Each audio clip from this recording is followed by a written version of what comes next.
Get away from her, you bitch!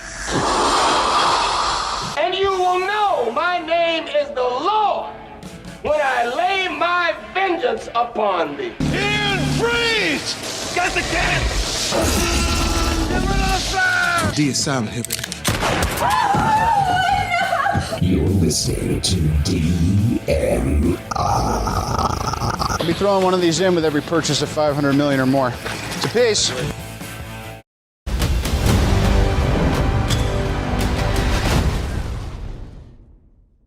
Welcome back to DMR. Thank you for tuning back in. Much obliged, as always. So I've had a little break over the last month. Went overseas to Fiji with the family, had a good little break over there.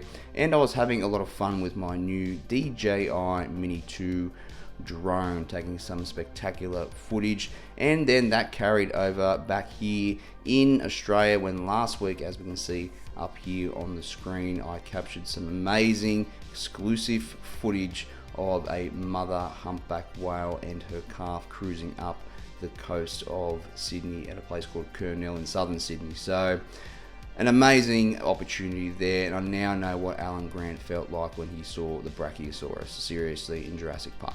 That's kind of what it felt like, I could imagine. So also, you can see up on the screen, a massive thank you to Channel 9 in Sydney. It made the news last Friday night during their weather segment. So a big hat off to them for showing that via DMR Media. So thank you very much. So let's go into this review, shall we? So Guy Ritchie's The Covenant, starring Jake Gyllenhaal. So this movie caught me off guard. It went straight to Amazon Prime. I think it may have been in cinemas. It could have been on the screen for a short period of time. I'll have to look that up. But it came out recently and I watched it last week, about a sergeant over in Afghanistan with his interpreter, a local gentleman, and the big quest or big voyage that they go on through Taliban country. So let's go through it, but let's discuss our main partner, which is MJ Bale. Whoo-wee, check this out. So this is the coronary jacket and trousers. You're going to look like Al Capone in your next business meeting, seriously. So the coronary jacket is created from 100% linen woven in Italy into a chalk stripe in plain weave. As an MJ Bale de Con jacket, this garment is made with natural unstructured shoulders and is stripped of internal padding to be lightweight and supple.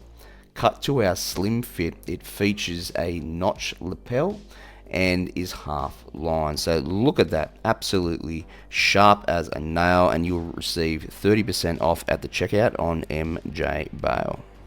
So Guy Ritchie's The Covenant. So this film, again, caught me off guard. Came out recently on Amazon Prime, starring Dar Salim and, of course, Jake Gyllenhaal as well. Jake Gyllenhaal is one of my favourite actors. So one of the movies that he was in well back when was a movie called Jarhead. If you haven't seen Jarhead, about the first Iraq War, Operation Desert Storm, I think it was called, go back and check that one out. It's basically them being overseas and waiting for the big war to happen, and it kind of never comes. A bit of a false start, so to speak, when they basically wipe out all the armed forces over there very quickly, and it's just a big waiting game. So awesome film if you haven't checked that one out. So The Covenant, so similar setting. They're over in Afghanistan, and we've got Jake Gyllenhaal. I'm pretty sure he's a sergeant leading a group of troops through a Taliban held area. Then basically they get ambushed, and we've got Dar Salim's character, who is Jake Gyllenhaal's interpreter. He is right by his side, trying to track down where the Taliban crew members or hideouts are throughout this particular region. So they get ambushed. A lot of their team get wiped out, except for those two being Dar Salim and Jake Gyllenhaal's character. And eventually Jake Gyllenhaal does get shot up, and it's up to Dar Salim's character to get him back to the US Air Base. So that's basically the plot of this particular film. So I'm a massive fan of Guy Ritchie's work. His films like Lock, Stock and Two Smoking Barrels, and also Snatch. They came out in the late 90s, early 2000s, I think Snatch was when it came out. So incredible movies. They're very dark comedy crime style of films. So if you haven't seen them, go back and check them out. We've got basically Jason Statham. He is in both of them, and you've also got Brad Pitt in Snatch as well. There's a whole heap of other characters and actors in it as well. Very, very good movie. So he's very well known for doing his crime/comedy type movies. So I'm pretty sure that this is his first military movie. So there are hints of humor in it, but it's quite a war-filled movie drama type scenario with these two particular characters. So what I really loved is the cinematography in this particular film set in Afghanistan. So it's set in 2018 if memory serves. So where it's basically shot in Afghanistan, the cinematography is very crisp. I'm pretty sure it was in 4K on Amazon Prime. So the movie itself is very, very good to watch, and it's also got that classic Guy Ritchie cinematography where the scenes go in and out of the particular scenarios that they're in, and it looks very, very good up on the screen.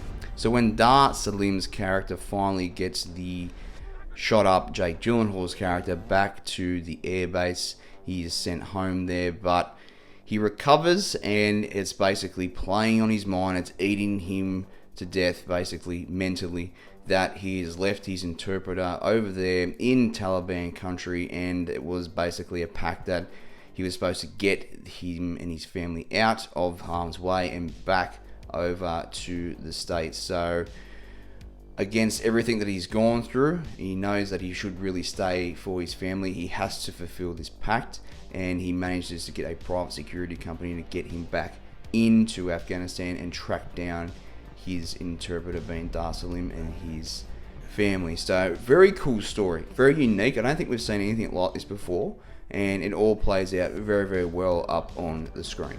So without going into too many spoilers, it all comes to a big climax at the end of the film, as you can imagine. Actually, Anthony Starr's in this film as well. I didn't recognize him at one point. Anthony Starr plays Homelander in The Boys. You probably won't recognize him either. He's got a hat on most of the time, a beard, so he hasn't got the same hair color. He's not blonde, he's got brown hair. So I didn't notice him until probably towards the end of the film, so that was pretty cool to see him in this particular film. But it all works very well. The relationship between Jake Gyllenhaal's character and Dar Salim's character is very believable. For one second, I didn't doubt the relationship that these two guys had, despite them not having a relationship before that. Jake Gyllenhaal's character puts a hell of a lot of trust in this guy, especially when he's getting him back to the airbase after the big ambush at the start of the film. So this film does remind me of Lone Survivor with Mark Wahlberg in it, if you haven't seen that film, based on a true story. So this isn't based on a true story, but it's basically got hints of truth behind it. There's basically been 300 odd interpreters that have been killed by the Taliban in Afghanistan since the war broke out 20 odd years ago. So hat off to all those interpreters that helped the US Marines during that particular conflict. So the pros and cons to Guy Ritchie's The Covenant. So the pros, the movie looks immaculate. The storyline is very, very good. I found all the characters in the film to be believable, the main characters and the side characters as well. Cinematography is beautiful to look at, despite it being in a desert-like Afghanistan setting. So in terms of the cons, I don't really have any. I don't really have any cons for this particular film. So a lot of the films I've been reviewing lately have been #1 films in terms of ratings. So this is going to be no different. I will get my #1 rating. So you'll be surprised with a lot of the Amazon movies and even Netflix movies that are coming out as well. I'm just in the process of watching The Extraction 2 with Chris Hemsworth. This thing is knocking me out of the park. I haven't finished it yet, but I'll probably give a review on that as well. So hat off to Guy Ritchie and Jake Gyllenhaal and Dar Salim for knocking this out of the park. It was a very, very good movie for you to watch. So thank you for tuning in to my review for Guy Ritchie's The Covenant. And as always, laters on the Menjay. You think I have a choice? There is no choice. No, I won't back down. So there you have it, Guy Ritchie's The Covenant, an incredible film. I didn't expect it to hit as hard as it did. Be sure to jump on Amazon Prime and watch it now. Cheers.